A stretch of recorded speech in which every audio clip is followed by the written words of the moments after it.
I think that it would be nice to focus more on automated funding streams, especially with this beautiful technology that we have in front of us, that we can actually automate a lot of Uh, things. Tell me a bit more about that. Like, what are some ideas that you have in mind? Some ideas I have in mind are, but some of them are actually already there, but I think it's just a matter of connecting these solutions. I really like streams, so Drips and Superfluid. These are very cool initiatives that just kind of create microfunding streams every second and every minute. I think this is a beautiful way to visualize. Sorry? How do they work? How do they work? It's honestly it's the first time I hear about drips and microflow. They have had a new version. I haven't updated my, let's say, knowledge about if they improved or changed anything on that. But what I remember from Superfluid is that you're depositing a certain amount of funds into a contract, and this contract streams towards an address or a wallet based on a specific time frame. So a period. Let's say I want to pay you $10,000 in the next 10 months. I deposit the 10K in that contract and then add you as a recipient, and then it streams, and then it kind of like calculates every second how much it has to send to you, and it streams to you every second until 10 months later you have an accumulated amount of 10,000. So that is kind of how it works, but this is interesting to use, especially with wages and paying for grants as well. And I think you can also stop the stream midway and stuff. So it creates this more fluid, indeed, way of paying, and not just like very big chunks of money, and really kind of a more gradual way of paying workers, builders within the space. And I think these type of funding models are really nicer, because in the sense that you don't have to necessarily, let's say you're a project and you have to wait until in the next month for me to get my pay, to just pay something that is $100, which you could have gotten in 5 days or 2 days by a stream. So that's something that it can help with, gradually giving money, and then the builder can also gradually use that money instead of waiting for payday. Every day is Yeah. payday. That's basically how. That's an interesting concept though. Like especially for certain types of projects and certain Yeah, types of grants and funding could be really correct. interesting. So that's I like that, and then of course the versions before as well that are not necessarily like microfunding based, so like on every second, but just to have more consistent funding in the space. A lot of the time, I feel grants kind of run the space in the sense that everybody is just getting grant funding and living off of grant funding, and I think that can be dangerous in the sense that once the grant programs shut down or there's no funding left, then these projects are searching and scrambling for funds to survive. So it would be nice to kind of create a more consistent streams of funding based off of like most lucrative sectors of the space, which are like DeFi, and then use that to channel towards the builders that are actually building the space, and not just the speculators that are just making profits off of their own money. So that's kind of how I would like to kind of push towards that narrative a lot, with more socially driven financial tooling, and call it like that, and give builders more rights as well. Like a lot of the time we come in here, we put our sweat and tears and times into it, and effort into building something nice. And then we get rugged by the very grand system we're part of. In the sense that we build something and then they just go with it. But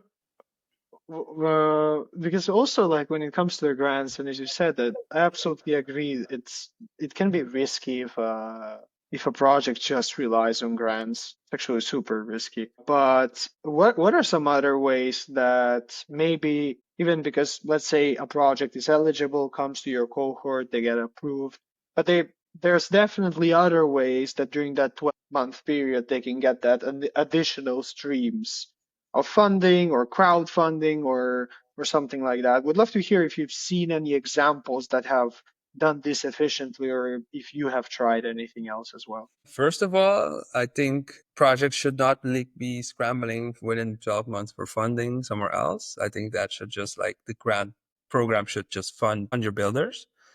Whether it's retro funding or not, just kind of give them something, because living costs money and builders have to live too. That's my first take. And then the second, I think it like what we did as well is like we did apply for Gitcoin rounds and other type of funding mechanisms around public goods funding programs. But a lot of we had our own funds as well. We also had a treasury that could like help us, but we applied for Gitcoin as well. So we got some extra funding there. But I think that should be the exception and not the rule. So Understandable. No, that makes perfect sense though, because in the end, it's like even during those first 12 months, a lot of builders, especially if it's a new project, you're still just figuring out yeah, exactly. And like what is happening, what is going on. the other thing is that we're getting paid in OP tokens, and it's at the moment it's a speculative asset. It's not like a stable income, or it's not a stable currency in that sense. It's kind of like stock options or something. So what we have, for example, budgeted a year ago is now worth way less, about like 60 to 80% less than what it is today when we receive it. So it's even more harder punch into the gut. Just you have to wait, and then you wait, and then you get less than what you actually were planning to fund with your work with. So it's definitely not the best system. Do you think like how do you think it can be made better or like completely flipped upside down? Like I think if you were to like look at it and change some things, like what would you do? I think certain parts can be milestone-based funding, so that you're actually doing the work, and it's a less longer period that you have to wait if they really want to focus on retro funding. So you have to do the work and then get paid. I think that's the first one, and another chunk is kind of like a bigger reward after the 12-month period. So I don't know, 60% is for the 12-month lockup, and the other 40% is actually to fund your jump start and fund your start for the first 4 months or 5 months of you building. But cohort 6, if I'm not wrong, was like that. Sorry? Cohort 6, season 6 was something similar. Yeah, they had like a that. funding program, but that was not the builders program. That was I No, it think wasn't the builders it program. was It a was a marketing bit different. yeah, it was actually an incentive program that they set up where 40% of the OP tokens are released at the start. And Yeah. then, but those OP tokens are only allowed to incentivize your users. So you're not allowed to fund yourself with it. I haven't seen that. That was kind of So they're like for essentially it's like you can use them as to incentivize mints, to incentivize people to come in correct. and use your app. Okay. So You it's could, more like a marketing budget, which is not bad, correct. honestly, if like a builder gets that. Yeah, correct. So they would get that to distribute to their users through all kinds of incentive mechanisms. But then the other 60% is also released and also only dedicated towards incentivizing your users. So it cannot be received as a payment. That's basically what they were trying to avoid when issuing these OP tokens, because I think that would create legal complications for them. That's risky. Like on one side, I do get the perspective because it can just create a lot of scamming, which we've seen quite a bit. But on the other side, the most at least from my assumption and like from what I've noticed, is usually the builders that really care about building. Oftentimes, it sometimes happens that they don't really have the funds to fund themselves during the entire journey. But now, because of these limitations, even though they're super dedicated, they're kind of locked. So what happens to all those builders, especially builders that are coming from like South America or Southeast Asia? There's so many that would love to do something, but because of this 12-month lockup or because of how grants are structured, they just cannot. Correct. And I think a solution for that could also be like a loan-based, so that these tokens are kind of collateralized for a specific percentage of loan. And then that loan funds the builders. In that sense, you're not necessarily, I guess, giving the OP tokens to the builders as payments, but you're kind of giving them a little loan. But this is the hardship that a lot of the builders face. This is really the hardship that a lot of builders face. Prepping a whole grant, submitting it, you're requesting a certain amount of OP tokens on this date, and then 12 months later, you will get this amount of OP tokens. But then you have to hope that the market didn't go down, that we're not in a bear market. Besides that, maybe at the end of at the finish line, they decide, hey, this is not really what what we expected for you to build, and we cannot give you the full grant. So that's also something that happened a couple of times with some projects. That's bad. Yeah, It's it's really bad. It really gives Optimism an immense amount of power, and it is also a farming for labor. I mean, in essence, you're kind of farming for labor for free until you deem it worthy, and then you pay. And that's a bit of a dystopian angle But of it. when you put it in those words, it is sort of like that. But also the other thing that while you were speaking came to mind is like why like just as how grants are currently structured, at least most of them. And if the builder, like some projects just naturally, most projects in fact, like naturally require a bit more time to actually build something that's lasting. Yeah. But like because of how short-term focused is, and depending on how much funds the builder has in the first place, at least I see like a lot more incentivization goes to short-term projects, practically just get stuff out there and build stuff rather than build some stuff that will last. Correct. Yeah, I do think that it needs to be like in the middle, of course, like buildings, you do Of have to course, like build something like an MVP or something quick to show. you have to experiment Yeah, you eventually. have to So experiment a on lot, that point, which yes. I think there is definitely a lot of funding that kind of goes into the experimentation, and there's not really a bit of a really long-term return on that type of funding. And the other thing is as well that, yeah, I think that building but you have to have like a plan. So after your experimentation, how to like long-term further build this out and really like be a project or a solution that will last throughout the times and that doesn't just Of last course. one funding cycle. And then actually, yeah, we built something that nobody really wanted and we want more funding so we can continue building something that nobody really wants. Oh well, it's actually the case for a lot of That's things correct. happening in the blockchain. No, that's the thing, and I think it's also because grant councils and funding committees have not a very strong. That's where I think Optimism did very well with its intent and visions and stuff. But a lot of other grant councils don't really have a strong vision of really their ecosystem, where it needs to go, what is really needed at a certain time. So that kind of creates these let's say projects that are grifters that come through and say, hey, we're going to build this great thing for you. And then really no market research, no understanding of users, and then just get funding because it sounds good. And then they build it and nobody uses it. And then they come again to request a second round of funding to continue building something that's really not really. But the Hey, second round, you even have the authority already built this first thing. yeah, exactly. Hey, look, we did it. Now fund us again.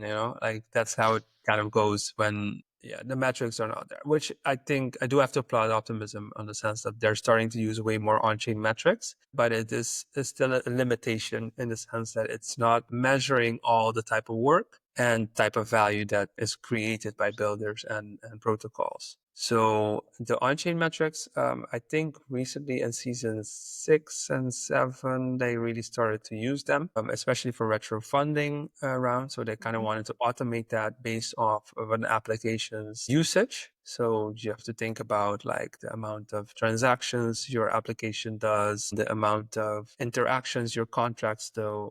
And they have a bunch of various on-chain metrics that they look at, and they see this as like every transaction is a fee that is being paid, and that is contributing towards the Optimism Superchain's revenue model. And that should be rewarded. So the more transactions you do, the more you interact on chain, the more you will be rewarded by the retro funding rounds that happen every month, I think. So this is a way that Optimism starts to really focus on real, well, I would say real on-chain usage. But the question is always, are they actual real users? Are they actual real valuable transactions, or is it just somebody trying to arbitrage back and forth between the token, or is it some wild bot going at it on chain? That's really maybe they're trying to do it with attestations and stuff, but I mean it doesn't matter, right? If it's a real user or a bot, it's still transactions, it's still fees, and it's still revenues. Yeah, for them it doesn't matter. They'll get rewarded.